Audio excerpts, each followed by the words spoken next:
Bonjour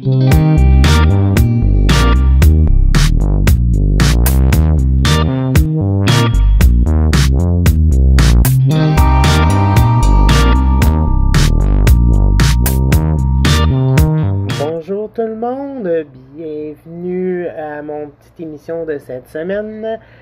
Aujourd'hui, on parle de comment réussir d'avoir son emploi de rêve.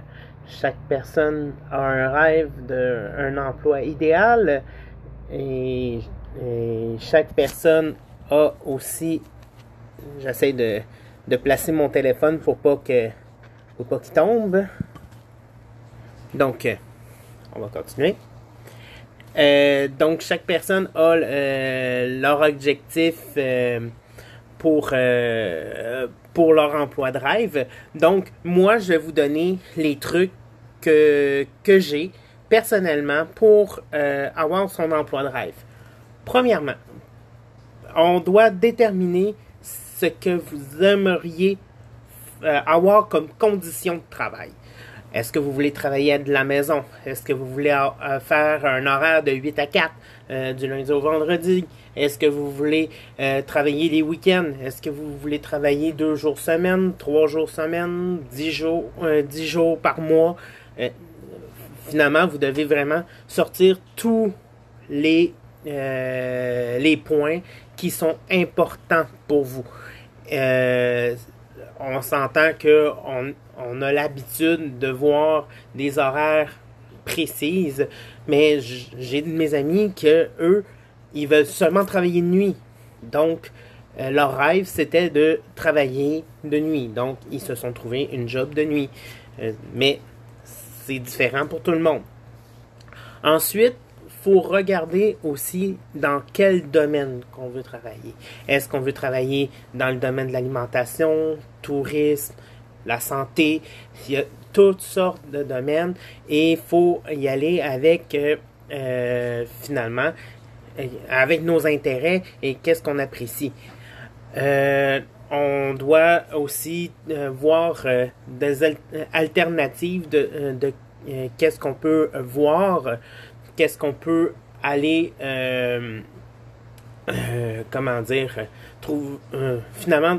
trouver tout qu'est-ce qu'on voudrait faire.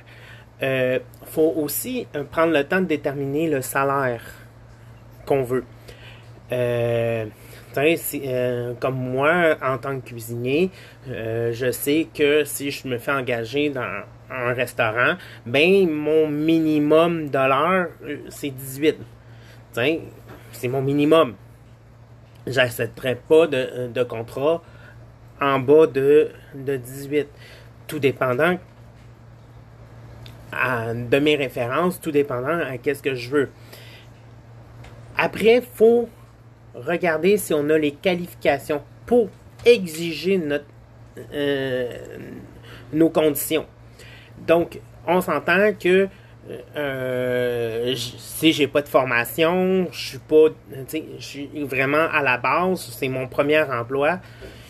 Malheureusement, je pense pas qu'un employeur t'engagerait à 20$ de l'heure quand tu n'as aucune expérience.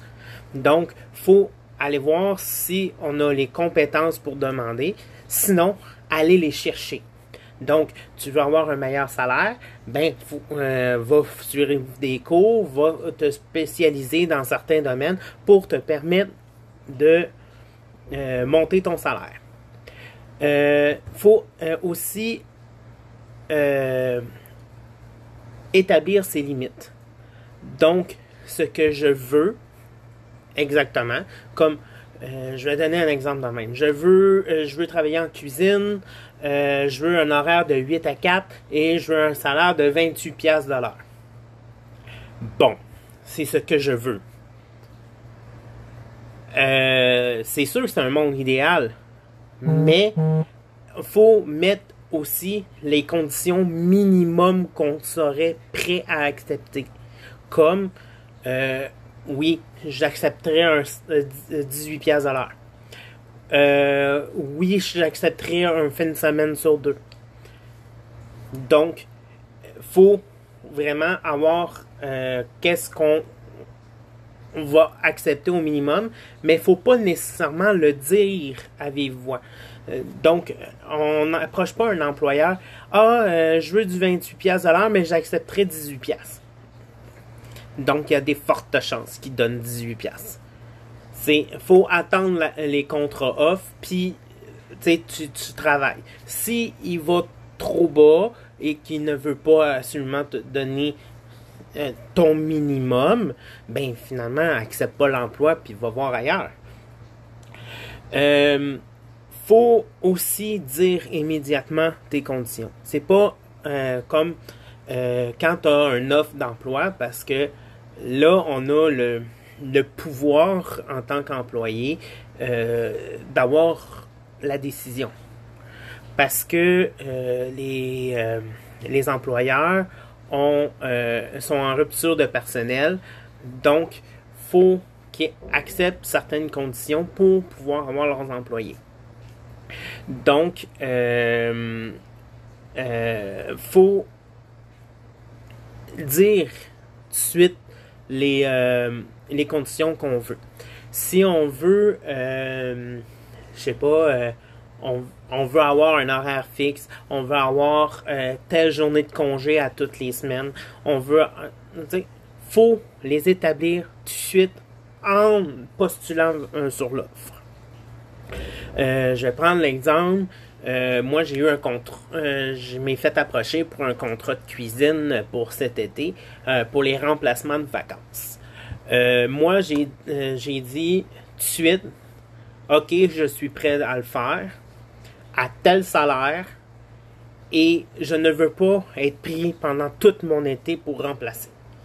Parce que je suis travailleur autonome, je veux faire mes propres choses, donc pour me permettre de profiter de mon horaire, j'ai dit à la compagnie qui m'a rejoint, bon, OK, je suis prêt à faire des remplacements, mais à une seule condition, c'est que vos 2 cuisiniers que je vais remplacer durant leurs vacances prennent leurs vacances en même temps. Ils ont tous les 2 3 semaines. Donc, je leur ai dit, je remplace vos 2 cuisiniers pendant 21 jours. Donc, 21 jours consécutifs, les 2 sont en vacances, puis je remplace pendant 21 jours consécutifs. Donc, pour moi, ça me laisse du temps pour mon été, donc ça me bloque seulement 21 jours de mon été, au lieu de me bloquer une semaine là, une semaine là, une semaine là, une semaine là, une semaine là. Puis, en plus, ça me permet de me déplacer. Si je dois m'adapter à une place, ben, au moins je suis 21 jours là, et j'ai pas besoin de penser, faut que je réapprenne là, faut que je travaille là. Tu sais, mon horaire est fixe. Puis je leur ai donné mon salaire, je leur ai donné aussi des journées que je pouvais pas, puis je leur ai donné des dates, des blocs de dates. Donc, entre telle date et telle date, entre telle date et telle date, entre telle date et telle date. Donc, ils ont choisi le bloc de 21 jours qu'ils voulaient. Il y avait le choix de accepter ou refuser mon offre. Il y avait 3, finalement, c'est un cuisinier dans une résidence de personnes âgées. Il y a 3 résidences qui m'ont contacté. La première, ils ont accepté, il n'y a aucun problème, ils ont pris un bloc. La deuxième, ben j'attends une réponse. Mais j'ai donné, tandis que je suis contractuel, j'ai donné une limite de temps pour qu'ils me répondent.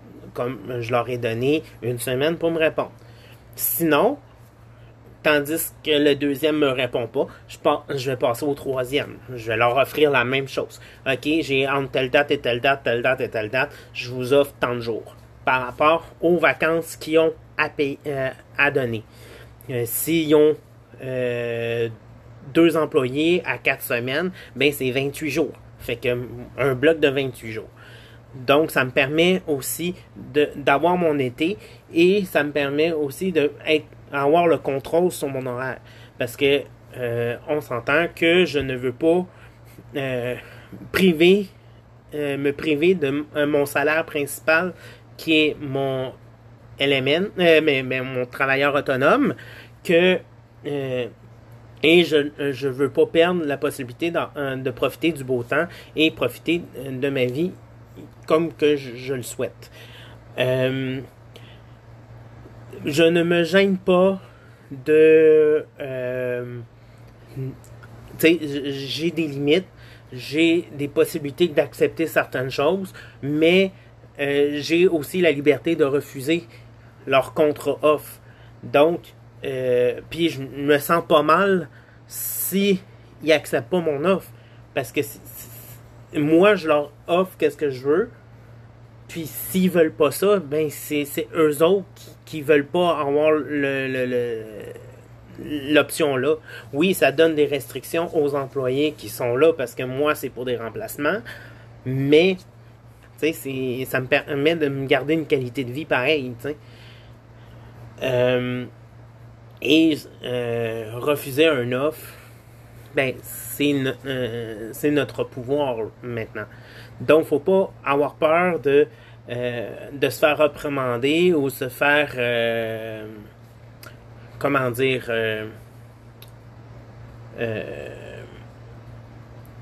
se faire donner des points négatifs en refusant un offre parce qu'on veut respecter nos limites.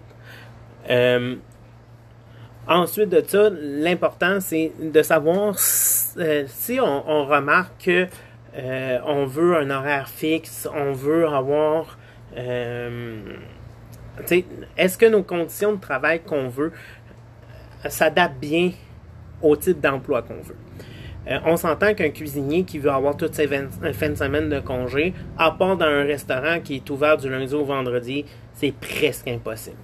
Si vous voulez avoir une job qui est ouverte 7 jours sur 7 et vous voulez avoir toutes vos fêtes de congé, on s'entend que c'est pratiquement impossible. À part si vous êtes le doyen de la place et que vous passez en priorité partout, ben, on s'entend, il faut être aussi raisonnable dans nos demandes.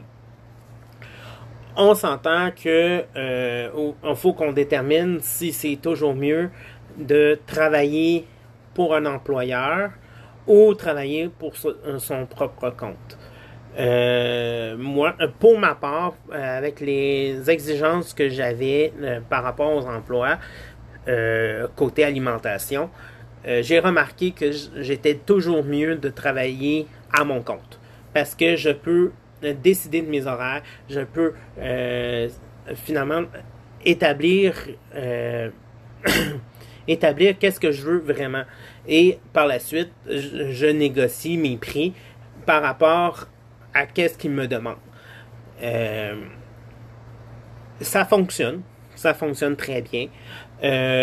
On s'entend que ma décision de faire du chef à domicile et de travailler à temps plein avec mon Tupperware, ça me permet de vraiment céduler qu'est-ce que je veux faire, mes vacances quand je les prends et quand je profite du moment. Avec excusez-moi, avec Tupperware, j'ai remarqué que j'ai égalisé mon salaire en dedans d'un mois en le faisant à temps plein. Donc, pourquoi se limiter avec un horaire qu'un patron t'exige, avec un salaire que tu as une limite, tu peux pas faire de supplémentaire parce qu'ils n'ont pas l'argent pour te payer, ou tu peux pas faire telle affaire. Bon. Moi, j'ai pris la décision d'avoir un salaire que je me donnais, que je travaillais pour mon salaire. Et grâce à ça, ça me permet d'augmenter mes possibilités et aussi augmenter les moments que j'ai pour moi et mon conjoint et prochainement pour ma famille parce que je déménage la semaine prochaine pour aller prendre soin de mes parents. Et ça va me permettre de rester à la maison quand il le faut. Si, tu sais, mon père, il est malade, si je peux pas aller travailler parce que ma mère fait soit du télétravail ou soit elle travaille à son endroit de travail. Si ma mère est obligée d'aller à son endroit de travail, puis que moi je peux rester à la maison, ben il n'y a pas de problème. Si moi je suis pris à la maison, je suis pris à aller travailler, puis ma mère aussi, c'est là qu'il y a le problème. Parce que mon père a besoin d'aide. Tu sais, quand on est absent, on peut pas l'aider si on n'est pas là. Fait que ça va nous permettre de céduler nos horaires par rapport à nos endroits de travail et au moment qu'on travaille. Comme, je vais reprendre l'exemple du contrat que j'ai accepté. On sait, pendant 21 jours dans la période, que je ne suis pas présent du matin au soir. Donc, ma mère peut travailler pour faire du télétravail pendant les 21 jours-là. En faisant ça, ben, on est sûr et certain qu'il va y avoir quelqu'un à la maison si le besoin est là. C'est sûr que mon copain nous suit, mais mon copain, tu sais, ça fait 1 an et demi qu'il est dans la famille, puis on est loin présentement. Fait que il est pas 100% à l'aise avec aider mon père parce qu'il le connaît pas. Ben, il le connaît pas. On s'entend qu'il n'y a pas une proximité comme on pourrait avoir avec quelqu'un qu'on connaît depuis longtemps. Donc, le fait de pouvoir travailler pour moi-même, le fait de pouvoir céduler mon horaire et pouvoir prévoir mon salaire que je veux faire, parce que mon salaire se fait par rapport au travail que je fais et non par rapport au nombre d'heures que je donne à mon employeur, que lui fait de l'argent sur... Moi, je dis, il fait de l'argent sur mon dos, là.